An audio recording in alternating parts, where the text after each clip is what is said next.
কি করবি, কি হবে আমাকে বল মা, জিজ্ঞাসা করলেন না। কাল থেকে শুরু হয়ে গেল, কর্মচারী লাগিয়ে দিয়েছে, সবাই মিলে সেই ঘর অট্টালিকা সুন্দর করে একটা অট্টালিকা বানাবে। বৃষভানু রাজা একটা অট্টালিকা বানিয়ে দিলেন বাবা। আয়ানো বাড়িতে, মেয়ের শ্বশুর বাড়ি, মেয়ে কি করে সেই অট্টালিকার উপরে বসে বসে রাধারানী গোবিন্দের জন্য কাঁদার সুযোগ পেলে।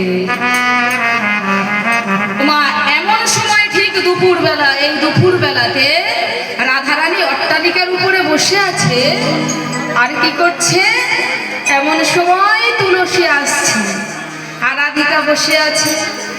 রাধিকা রূপসী লইয়া